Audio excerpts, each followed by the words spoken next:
Video में आपने part number 5 में स्ट्रक्चर ऑफ ब्लड, रक्त की संरचना, इसमें आपने पढ़ा था ब्लड के बाद पार्ट नंबर 1 जैसे आपने पढ़ा था उसके अंदर प्लाज्मा, फिर WBC, RBC। अब उसमें आगे बढ़ते हैं ब्लड प्लेटेट्स यानी रुधिर प्लेटेट्स जो होती है, जिन्हें हम थ्रोम्बोसाइट्स कहते हैं। ये भी इम्पोर्टेंट पार्ट है क्योंकि इनका सबसे ज्यादा इम्पोर्टेंट रोल होता है ब्लड क्लॉटिंग, रुधिर का थक्का बनने में सबसे ज्यादा हेल्प करते हैं। अब इसके कुछ फीचर्स ये हैं, ये केवल स्तनधारियों के रुधिर में मिलती है। स्तनधारी आप जानते हैं, जो बच्चों को जन्म देते हैं, केवल उनके रुधिर में मिलती है। इनकी संख्या प्रति ml ब्लड के अंदर जो होती है 2.5 लाख, और ये केंद्रक रहित यानी इनके अंदर केंद्रक नहीं होता, जैसे RBC के अंदर नहीं होता, केवल ऊंट और लैंपर को छोड़ के, बाकी इसमें भी केंद्रक नहीं होता। और ये संकुचित होती है, ऊपर नीचे सिकुड़ सकती है, अंडाकार होती है और तस्ती नुमा होती है। जब चोट लगती है और चोट लगने पर रुधिर वाहिनियों से रुधिर बहने लगता है, तो उस वक्त ब्लड प्लेटेट्स भी बाहर निकलती हैं और वायु के संपर्क में आती है, और वायु के संपर्क में आके जमने लगती है, जिसे रुधिर का थक्का बनता है, यानी रुधिर का बहना कम हो जाता है। ये सबसे इंपॉर्टेंट पार्ट इसका यही है कि रुधिर के थक्का बनाने में हेल्प करती है। दूसरा आता है स्पेंडल सेल, ये अगला पार्ट है इसका। ये चपटी होती है, त्रुपरूपी और छोटे लिम्फोसाइट के समान होती है। लिम्फोसाइट जो होता है, आपने पहले पढ़ा था कि ये क्लॉटिंग के काम में आता है, और ये WBC के अंदर आता है। ये स्तनधारियों के अतिरिक्त सभी कशेरुकीय प्राणी मिलती है। जिनके रीढ़ की हड्डी होती है, कशेरुकीय प्राणी कहते हैं, उनमें मिलती है, लेकिन स्तनधारी को छोड़कर। इनमें केंद्रक पाया जाता है, और केंद्रक गोलाकार होगा या अंडाकार होता है। फिर आता है ये भी रुधिर का थक्का बनाने में सहायक होती है। तो अभी हमने जो ब्लड पढ़ा है, ब्लड के 2 पार्ट, प्लाज्मा और इसके बाद जो हमारा दूसरा था रोधाणु जो था, उसमें हमारे पास WBC, RBC, ब्लड प्लेटेट्स और स्पेंडल कोशिकाएं आती है।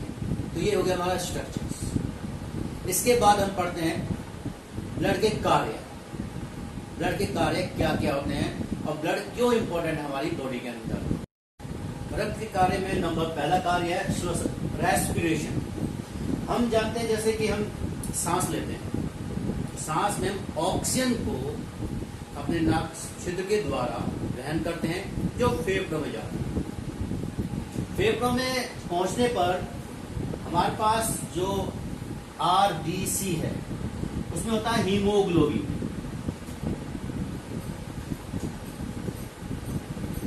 हीमोग्लोबिन 2 पार्ट है इसके अंदर। हीमो मतलब आयरन,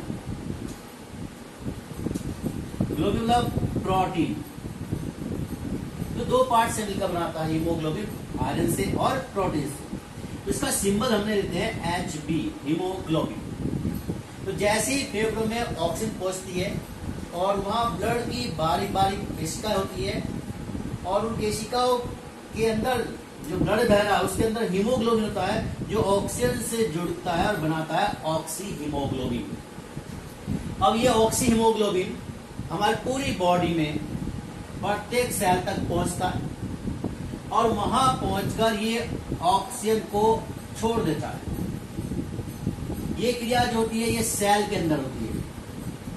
फिर इसके बाद सेल में, क्योंकि भोज्य पदार्थों का दहन होता है, और दहन करने से हमेशा वाटर और कार्बन डाइऑक्साइड गैस बनती है। तो वाटर तो सेल में यूज हो जाता है, लेकिन जो CO2 है वो इस HB यानी कि हीमोग्लोबिन से जुड़ जाती है, और बना प्लस H2 होता है, और बनाता है ये कार्बोक्सी हीमोग्लोबिन। अब ये कार्बोक्सी हीमोग्लोबिन वापस फेफड़ों में आता है, और वहां पर हीमोग्लोबिन और प्लस CO2 अलग हो जाती है, और CO2 को हम सांस के द्वारा फिर बाहर निकाल देते हैं। तो श्वसन के अंदर ब्लड बहुत इंपॉर्टेंट रोल अदा कर रहा है। ये ऑक्सीजन को बॉडी के प्रत्येक सेल तक पहुंचाता है, और सेल में बनी CO2 को बाहर निकालता है।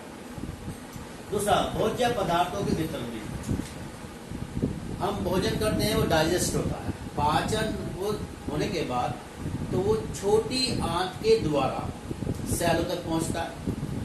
यानी जो हमारी छोटी आंत है उसके अंदर भी बारीक बारीक केशिका होती है और ब्लड में उस केशिका के कारण से जो भोज्य पदार्थ है, जो उसका पोषक पार्ट होता है, वो ब्लड में डल जाता है और ब्लड के माध्यम से वो पूरी बॉडी की सेलों में पहुंचता है, जहां पर उसका फिर से दहन होता है। जैसे कि आप जानते हैं ऑक्सीदहन होता है, एक अनऑक्सी, एक होता है सेल के अंदर ही होता है और एक होता है माइटोकॉन्ड्रिया के अंदर।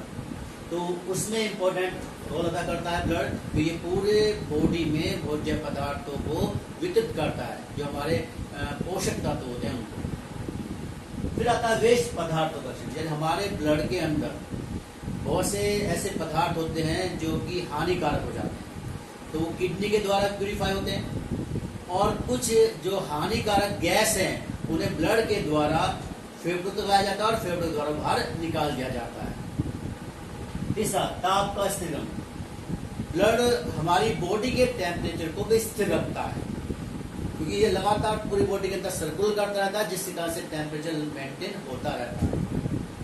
हार्मोन्स का वितरण, हार्मोन्स जो हमारे बॉडी के अंदर 9 अंतस्रावी ग्रंथियां होती हैं, उनसे एक सीक्रेट निकलता है, उसे कहते हैं स्राव निकलता है और वो स्राव सीधा ब्लड में डाल जाता है, क्योंकि इनके अंदर इन ग्रंथियों में नलिका नहीं होती जिनके माध्यम से इससे स्रावित हार्मोन्स एक स्थान से दूसरे स्थान पर जा सके। इनका स्राव सीधा, यानी इनका स्राव जो होता है हार्मोन्स, वो सीधा ब्लड में जाता है और ब्लड के माध्यम से अपने टारगेट तक पहुंचता है। तो हार्मोन्स का वितरण ब्लड के द्वारा ही होता है हमारी बॉडी में। रक्षात्मक कार्य, अब देखा जाए WBC है, WBC जो हमारी जो है रक्षात्मक प्रणाली है, अगर ये वीक होती है तो हमें आसानी से रोग ग्रस्त कर लेते हैं, यानी रोग लग जाते हैं। तो WBC जब प्रोटेक्ट करती है हमें डिफरेंट रोगाणुओं से।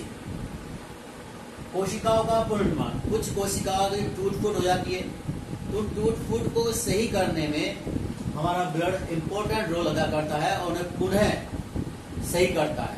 तो एक तरह से ये मैकेनिक का काम भी करता है, यानी कोशिकाओं की मरम्मत भी करता है। तो ब्लड में सबसे इंपॉर्टेंट काम है आपके सामने में जो है, और अपना इसको अगर पूरा ध्यान से देखा जाए तो आपको पता चल जाएगा कि हमारी बॉडी के अंदर ब्लड कितना इंपॉर्टेंट है। इसके बाद अब कुछ बीमारियां, डिजीज हैं जो ब्लड से होती हैं, और ब्लड बैंक क्या है, ब्लड ग्रुप क्या है, इसके बारे में पढ़ते हैं।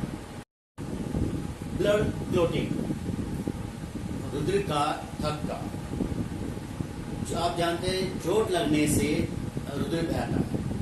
अगर ये रुधिर लगातार बहता रहे तो शरीर में रुधिर कम हो जाता है, जिससे मौत हो सकती है। इसलिए चोट लगने पर रुधिर का थक्का बनना आवश्यक है, और जिन व्यक्तियों के रुधिर का थक्का नहीं बनता वो बीमारी कहलाती है हीमोफीलिया। अब रुधिर का थक्का जमने में 2 फैक्टर काम करते हैं। जैसे आप देखें, चोट से रुधिर वाहिनियों का क्षतिग्रस्त होना होता है, और जैसे वो क्षतिग्रस्त होती हैं, यानी टूट जाती है, तो रुधिर बहने लगता है। तो उस वक्त 2 पदार्थ निकलते हैं बाहर, पहला है वासोसर्किट। इसका काम सिर्फ इतना है कि ये रुधिर वाहिनियों को सकरा कर देता है, उसे संकीर्ण कर देता है, उनका साइज को थोड़ा कम कर देता है, जिसके कारण से रुधिर के बहने की दर में कमी आती है। इसका कार्य सिर्फ इतना ही है। अब आता है क्लोटिंग कैसे होती है, द फॉर्मेशन ऑफ क्लोटिंग। इसमें 3 पार्ट है, पहला, दूसरा, तीसरा।